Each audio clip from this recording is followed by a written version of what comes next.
oh look, there's no plain iron. No, why is that? Because I've had to remove it. Because it's due for a sharpening. And why is it due for a sharpening? Because it's blunt. Because I've been planing old Douglas fir. That was all gritty and nasty. And the edge of that looks a little bit notchy. It's more like a saw blade now, yeah. So what we're going to do in this video, we are going to be sharpening this number 5 Stanley Jack plane, 1940s. Quite an old one, you know. And we're going to be using diamond sharpeners and honing guides. Now, I know some people like to do it by hand and that, but I don't care who you are. I really don't. Sorry. I guarantee you, you're never going to sharpen it twice the same. You just aren't. Let's be honest about it. Nobody's that good. They really aren't. Now, sorry.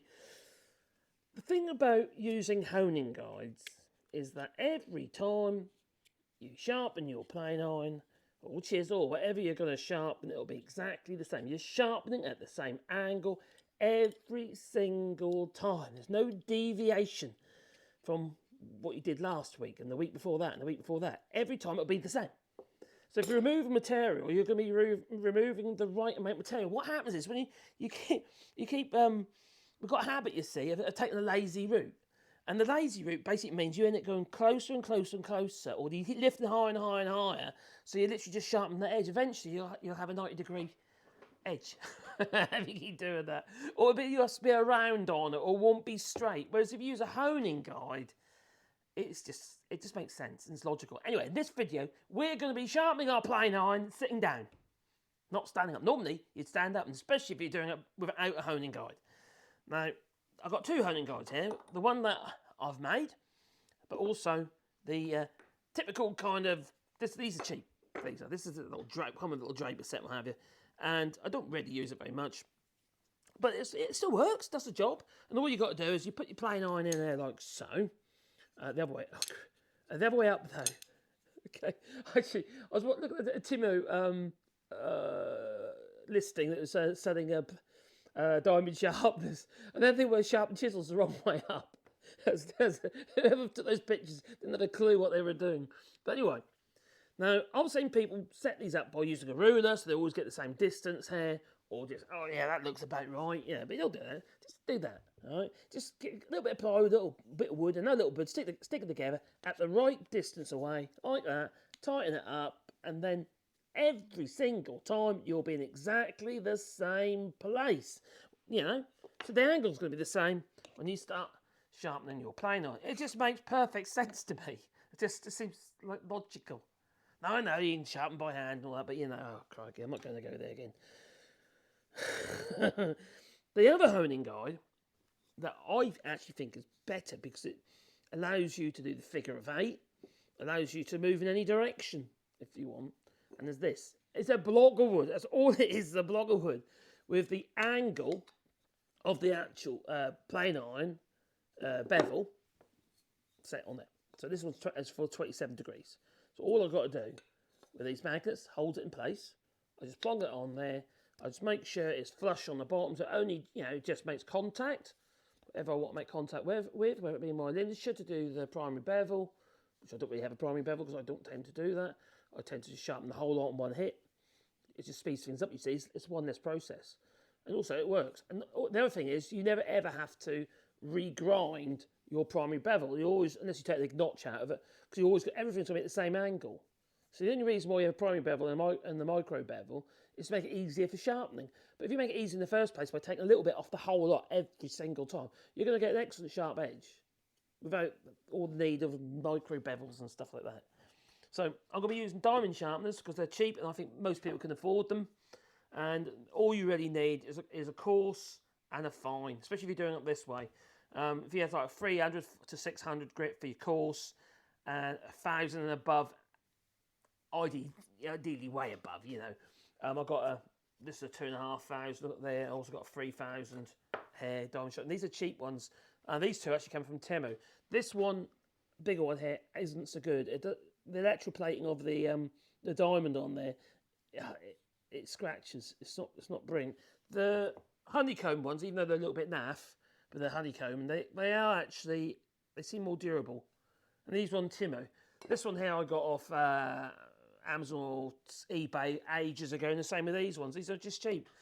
These were by Tool Pack, I think. Just another Chinese brand imported, and they're much thicker plate. But equally, they are they just seem to last. I've had these ages, and they're still going strong. Although this one looks like these are actually. Let's have a look at that. Is that coming apart? It is. I just noticed stuff. I didn't notice this before. The coarse one here, which is the 300, is starting to delaminate on there. They're 6 years old.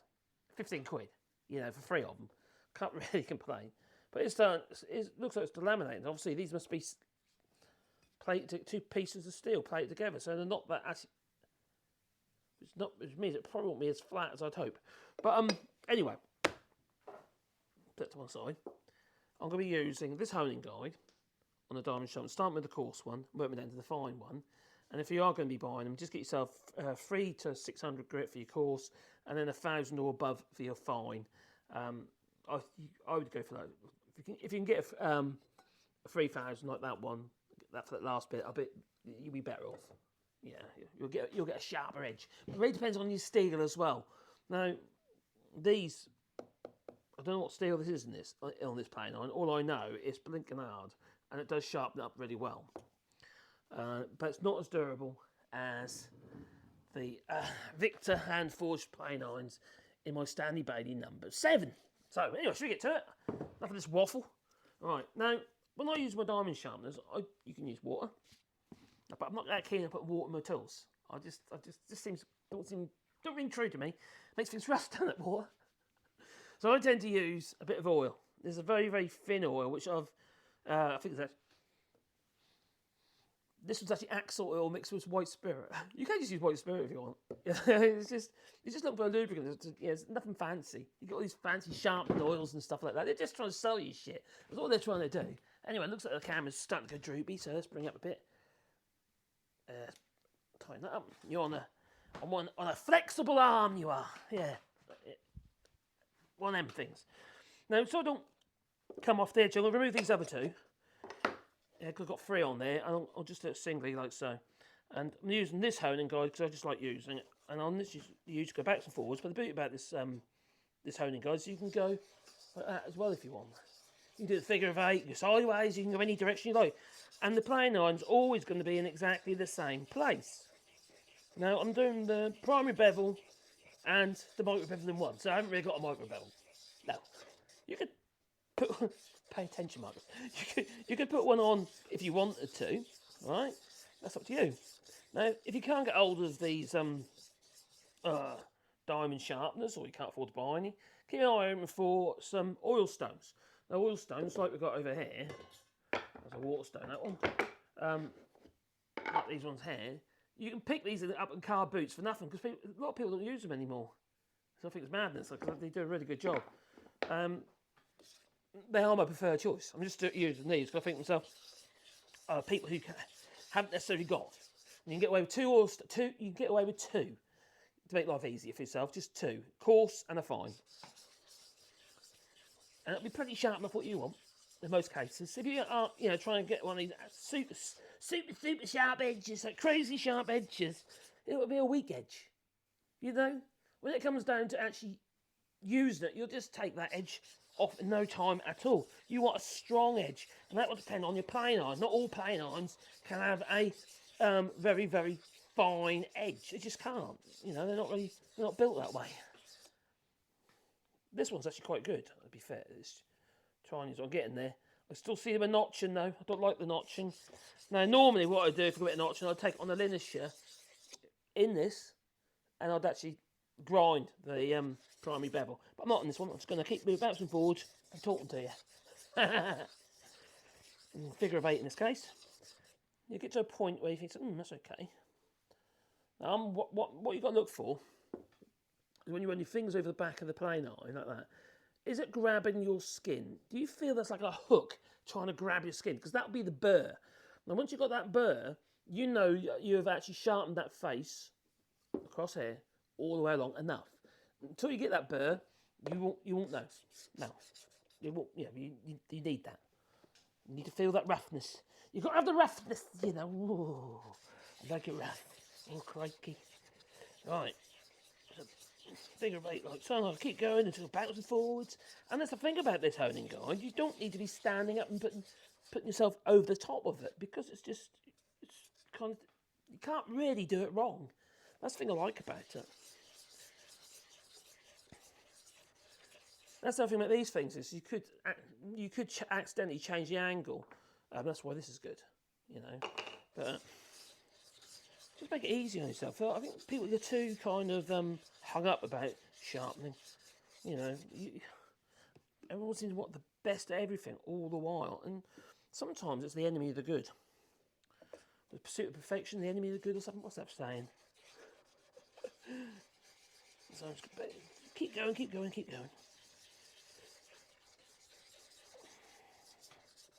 Now, in the previous video, I was on my short videos, I'm nearly there. Starting to grab a skin now. Yeah, there's a little micro bevel forming on the back there. I want to go a bit further because a couple of little notches that I created by playing this gritty old wood. it's like trying to plane a paving slab, maybe. But anyway, I did the previous video, just a short video, about keeping your tool cool while you're actually using a linen saw, trying to grind it and what have you. Because, you know, you need to, otherwise you lose your temper.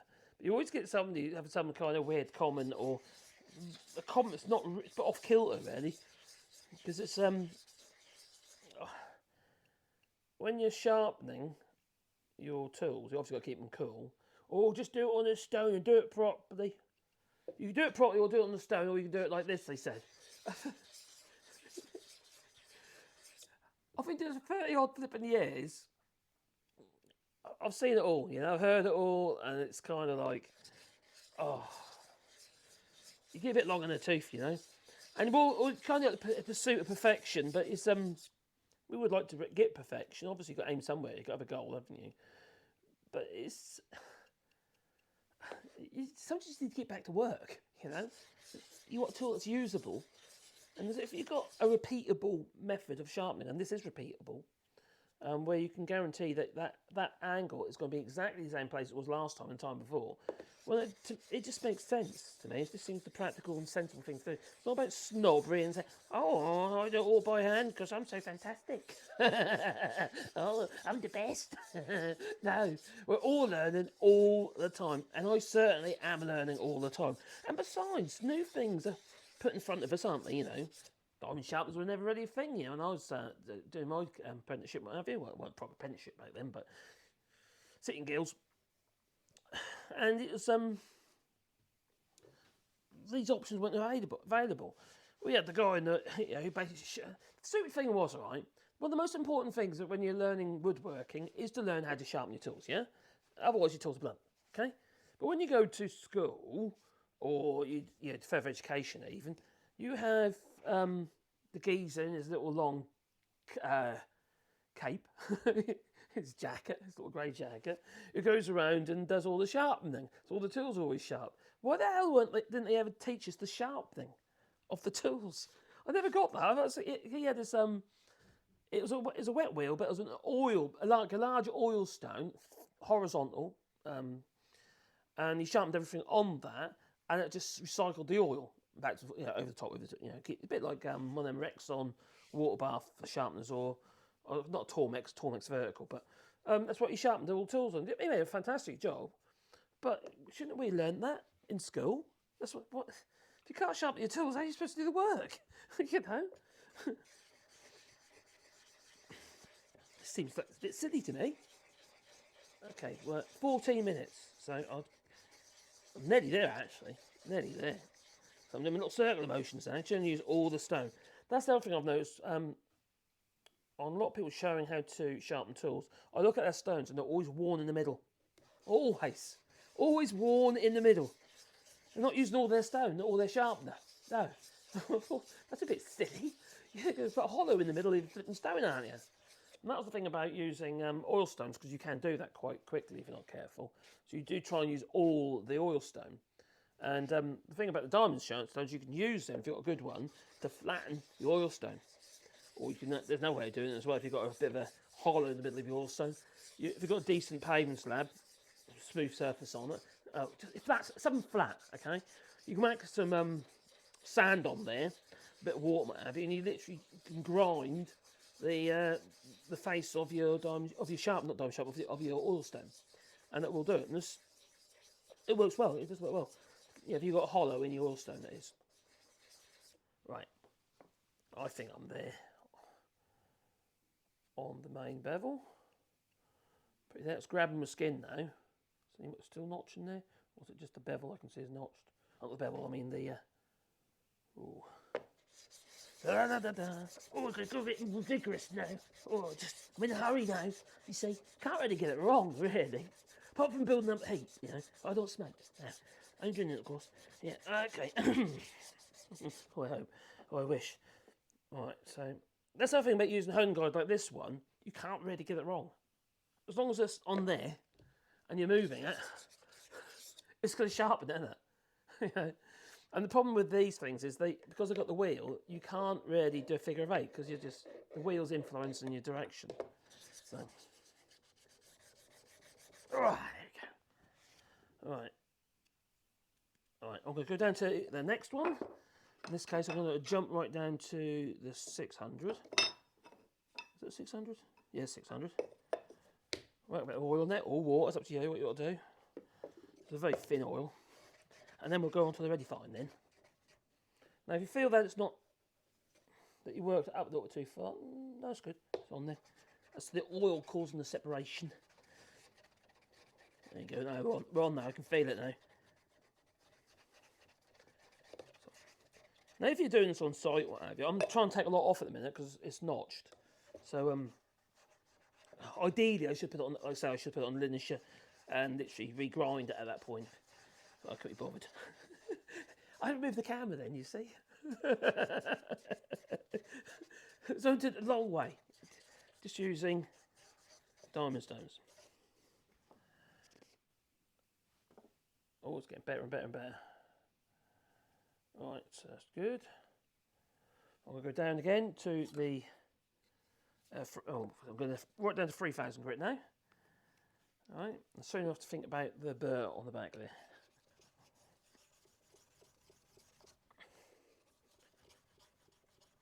Da, da, da, da, da. Now, if you want to use all of the surface, because obviously you've got the thickness, if you set that into a block, so you see I've got here and there, and they've got the oil stone and the diamond sharpeners, it's flush there and there, it's flush. So you can travel past it, and you see, and still get a bit of support. It just makes sense to me. Probably don't to you, but it does to me. I'm in my own little world when I'm sharpening, you know. And I'm shaking my microphone. Oh dear, I can imagine what it sounds like. Hope it's okay. Oh dear me.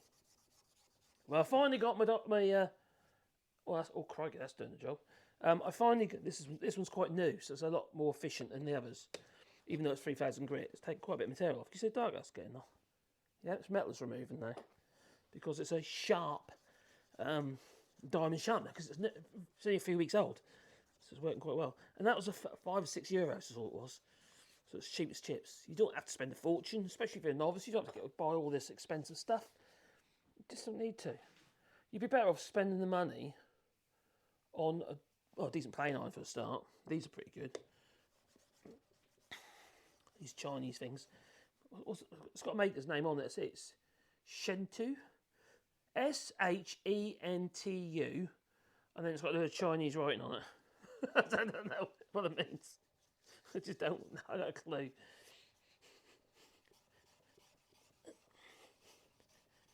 See, a lot of modern manufacturing these days, I suppose, producing good steel is actually not that difficult. And it's not that expensive now. Everything is so manufactured. It's all done factories and foundries and use AO grade steel and what have you. I don't know what this is, but it's not hand forged, I can tell you. Right, I'm pretty much there. And that's grabbing, it's got really rough on the back now. So that means I've got a hook on the plain iron. Now, with these, guide, this honing guide, the cool thing about it is you don't have to take out the honing guide straight away. You can actually use that as a way of holding the plane on, like so. Because you've got that ridge there, which I use to make sure it's square, perpendicular to the edge there. But you can put that up against your actual plane, your sharpener, like so, and I can just do that. And now I'm flattening the back. Gives you something to hold on to. I like having something to hold on to, you know. I hope this does. Well, there you go. Right, it's doing it. So I've pretty much removed the burr. Still a bit of burr there. That's coming. It's gonna go. There we are. A bit more fluid. And I'm just using this 3000 grit. To be honest, you could probably get away with a 600 grit and a 3000 grit if you're just getting diamond sharpeners. You know, to do pretty much everything you needed to do. But you can spend a lot on them. You really can.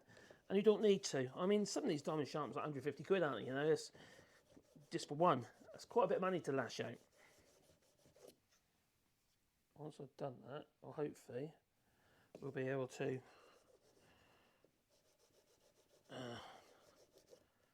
demonstrate the plane iron in action. All right, I'm going to take it out of there now. Now, there's nothing you can do with what they call the Charlesworth method or something stupid. That's what Rob Cosman calls it, but I've done this for donkey's years. You literally just lift it up a little bit. And if you haven't got the confidence to do that, if you just get a steel rule, trip that over here, bits and stuff everywhere. Steel rule, that'll do it. That's the one I usually use. You can tell it's got a bit dark, a bit polished off there. If you put your steel rule on the back edge here, on one side of the actual fine sharpener, and then put your plane iron down like so, and then backwards and forwards like so, side to side, you'll remove that burr much easier, but also you'll, instead of having to flatten the whole of the back of the plane iron, you'll flatten it near the edge. I can see that. Oh, yeah, that's good. That's good. Right. Now I have a piece of leather. This is literally a piece of harness from an oxen. It's already impregnated with a fine aggregate. So you can do that first. Yeah, there's no rocket science about it. You just keep the same angle you're working at and just hone that edge. Yeah, I'm fairly comfortable with that. That's pretty good.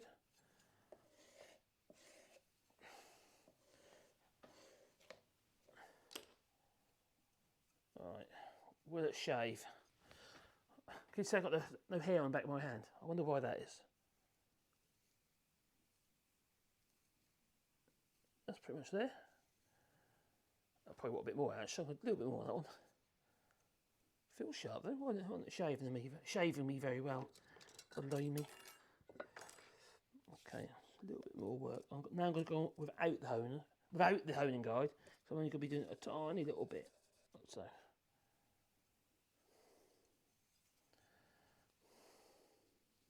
I know I ain't done my stropping. Oh god, yes, doing it. That's shaving. Right, so now just a bit of stropping, like so. So I'm using my hand down and up, down and up, down and up. And literally what I'm doing, I'm trying to bend that wire edge backwards and forwards, like so, and then break it off. It shouldn't really be there because I've actually removed it with the leather strop here. Yeah, but it's definitely better. Definitely feel that. Yeah, that's doing it. Excellent. Ugh. Right, so we'll place that back into the hand plane. Now, because I've got a thicker plane iron on here, this is 3mm thick, okay? Normal, the standard ones are 2mm thick. That screw there actually really could do a little bit longer. So how I have to do this, the screw falls out. I place it in there like so, sideways. Relax the screw till it's just on, so I can move up and down the slot. Then I have to slide that over like so, and actually bend it a little bit, so I put it like so, and then push it up. which is quite tight already. So push that a bit like that. So it's not as, and that's because the plane iron's thicker, and I can't actually release the screw too far because it falls off. But these are things I can cope with that. I'll get my worms out in a minute. All right, tap up a little bit. That's it. Not too far. All right, that's probably a bit too close. I like to go around 1-2 millimeters, no more than 3 and no less than 1. If you go too close, what will happen is the shavings will go in between the chip breaker and the actual plain iron, and then it'll just clog up on you. Right, so I think I'm happy with that. I'll tighten that screw up now. Move this sharpening holder, or sharpener holder, I don't know what we call it, station. Oh, we've got this crappy old bit of oak here. It's quite, I've used that before, I think. It's very smooth. All right, place that in the vise, and let's see if it works. All right. That's not going to work like that because I need to put the plane iron in. All right, now, got to be careful when you put your plane iron in, you don't damage the plane iron on the sides of the body of the plane. So just take it easy.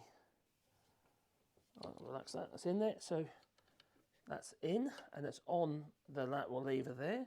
So now I can grab this little keyhole lever cap. You've got the kidney shape hole there, or you can get the keyhole shape like this. Depending on what type of plane you have, you know, what age it's from, will depend on whether or not you have one or the other. There's a number 6 on there. What's that for? It's a bit too loose. A bit tight. That's it. Make sure it's on. Now, a telltale sign, if that isn't sitting on the actual lever cap properly, you'll have a gap between the frog and the plane iron, and you think, oh crikey, that's not right. Normally, if you move the lever cap backwards and forwards like so, it'll just drop into place. Alright, currently, it's not protruding. No. So now I'm going to just go forward just a bit more until I feel it start biting. Starting to bite on that side, so that means it needs to go that way a little bit. Basically, the plane iron was skewed.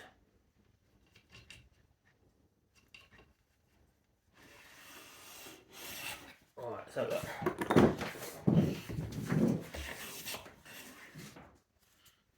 More, there you go, tad more. Now you won't get a clean shave on this because there's sapwood. It's a bit water damaged sapwood. Right, let's get in there. It's got wormholes in it.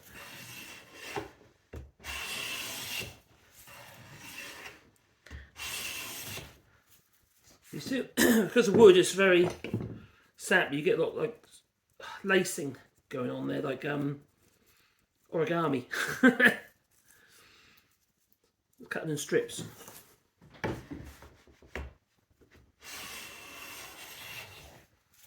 suppose I could find a bit of wood. Sharp now.